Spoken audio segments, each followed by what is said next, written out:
Politisches Stadtradeln. Stressige Kreuzungen und Sackgassen.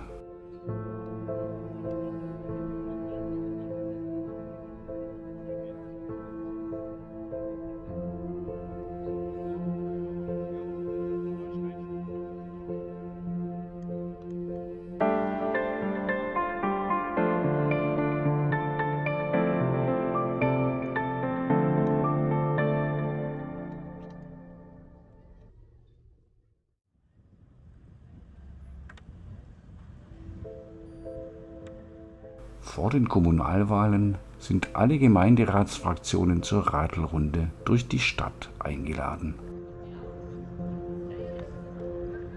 Sie sollen Vorschläge einbringen, was man für den Radverkehr in Kirchheim tun könnte. Wie so etwas funktioniert und was dabei rauskommt, erzähle ich euch jetzt.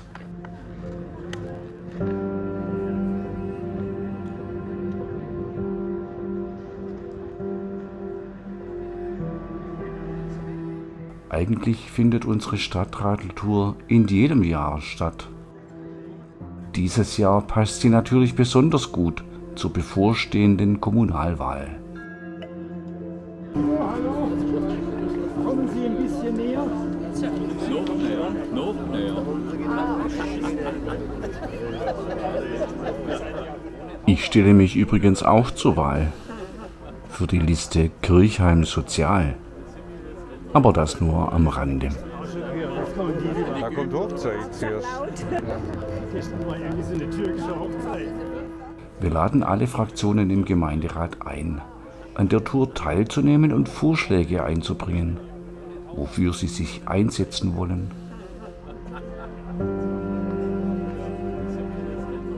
Verbesserungsvorschläge sind gefragt, aber auch Hinweise auf problematische und gefährliche Stellen. Die neuralgischen Punkte packen wir dann in eine Route und fahren sie gemeinsam ab. Vertreter fast aller Fraktionen sind dabei. Nur die FDP fehlt.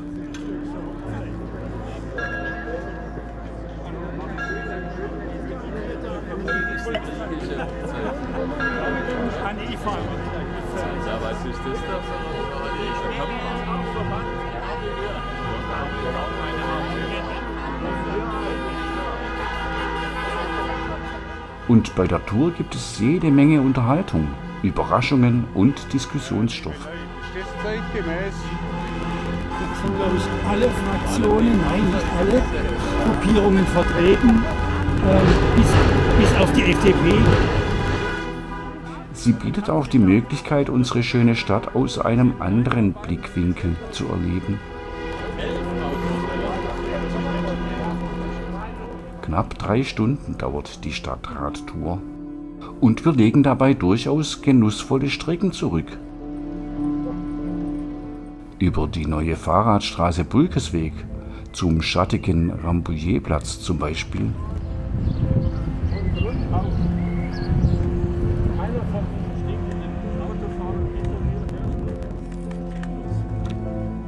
Oder auf dem Radweg am Freibad vorbei durch die Lindachallee.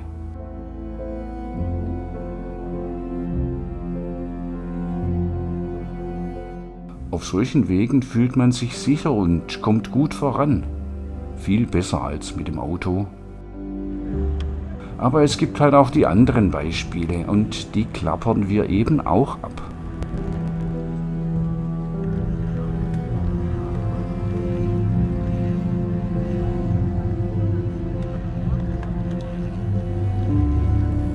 Los geht es an der Stadtbücherei gegenüber vom Max-Eid-Haus. Und da wird gleich angeregt diskutiert. Zum Beispiel über das Verbot für Fahrräder in der Fußgängerzone. Kurz nach der automatischen Zählstelle, an der Radfahren erlaubt und erwünscht ist, werden friedliche Radfahrer plötzlich abgewiesen in enge und verwinkelte Gässchen außerhalb der Marktstraße. Das ist schwer zu vermitteln, das verstehen die wenigsten. und die Beschilderung erschließt sich nur Ortskundigen. Und so werden auch schon mal harmlose Mütterchen, die einfach mit dem Rad einkaufen wollten, mit Strafe belegt. Die Innenstadt mit der zentralen Fußgängerzone bleibt den Radfahrern verwehrt.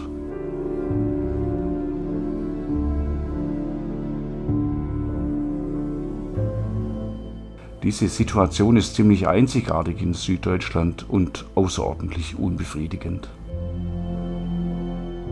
Aus der konservativen Fraktion kommt der Vorschlag, das Radfahren generell zu erlauben und nur an Markttagen zu unterbinden.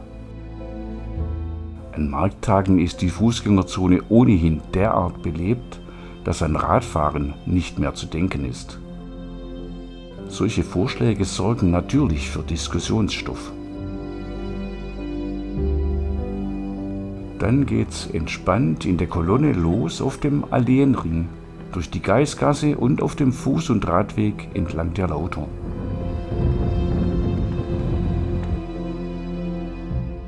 Mit abruptem Ende im Nirvana an der Schöllkopfstraße. Ortskundige wissen, dass es jenseits der 4 Fahrspuren weitergeht, Richtung Wohngebiet Wollspinnerei. Aber dorthin zu kommen, über 4 Autospuren mit Mittelinsel, das ist lebensgefährlich oder schlicht unmöglich.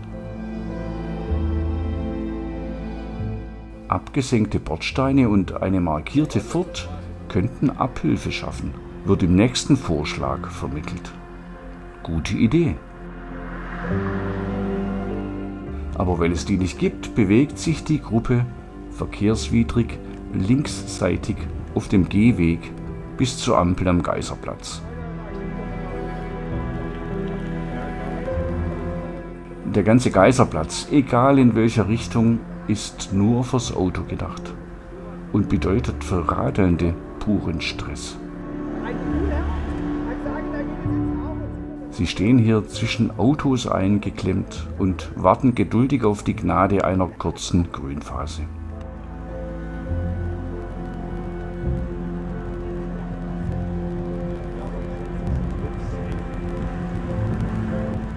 Würde man die Linksabbieger und die Geradeausspuren zusammenlegen, könnte man separate Streifen für Radelnde schaffen. Das ist ein weiterer Vorschlag. Am besten kombiniert mit einer Ampelschaltung, die dem Radverkehr Vorsprung auf der Kreuzung gibt. Es kommen durchaus gute Ideen aus den Fraktionen.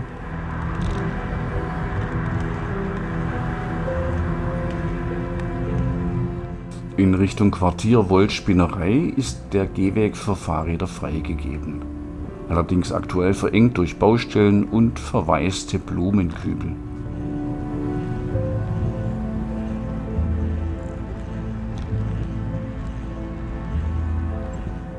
Dabei wäre eine durchgehende, direkte Verbindung von Dettingen her wichtig, an der Bahn entlang bis zur Schöllkopfstraße.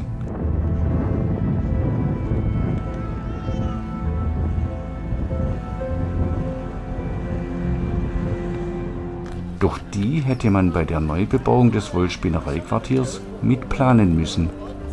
Jetzt ist es zu spät. Deswegen war die alte Wollspinnerei auch Kandidat für unsere goldene Zitrone bei der letzten Critical Mass. Abonnenten kennen den Film sicher schon, deshalb lege ich auch dir ein Abo ans Herz. Das freut den Algorithmus, tut meinem Kanal gut und mich freut es natürlich auch.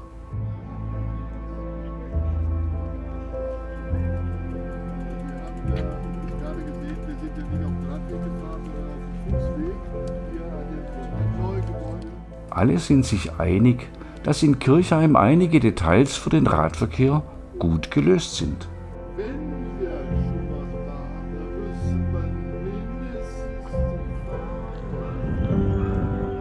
Aber ein Gesamtkonzept fehlt, vor allem für eine durchgängige Ost-West- wie auch eine Nord-Süd-Verbindung. Aber das hat man längst erkannt in der Stadtverwaltung.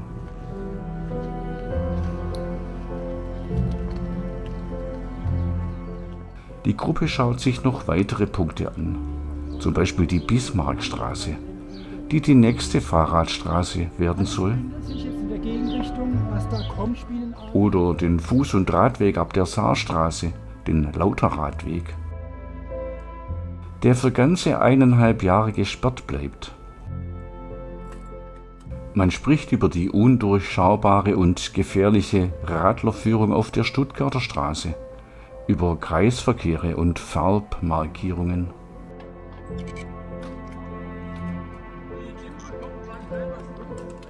Und man steht auch mal nach einer schönen Fahrt durch die Lindachallee vor einem eisernen Gartentor beim Finanzamt und kommt nicht weiter. Hier wird die angenehme Alternative zur Alleenstraße einfach unterbrochen. Das Finanzamt ist eine Sackgasse.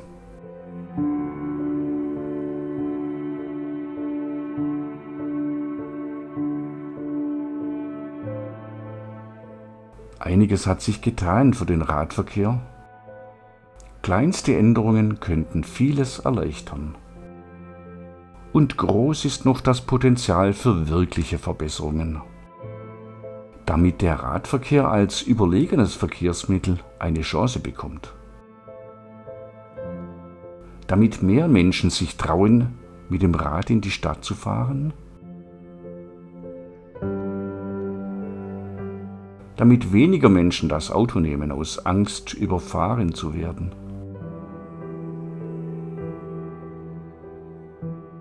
Das wäre gut fürs Klima und für eine lebenswerte und menschengerechte Stadt.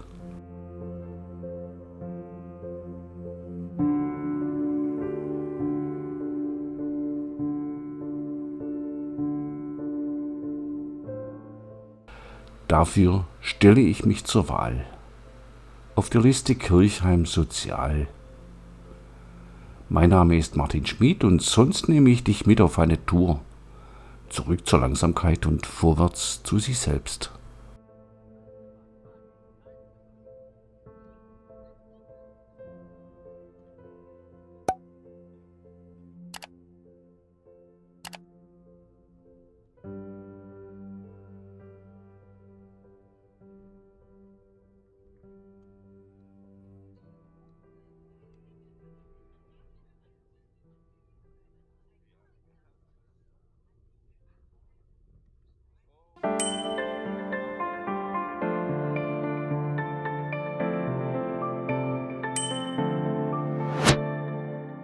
Und tschüss, bis zum nächsten Mal.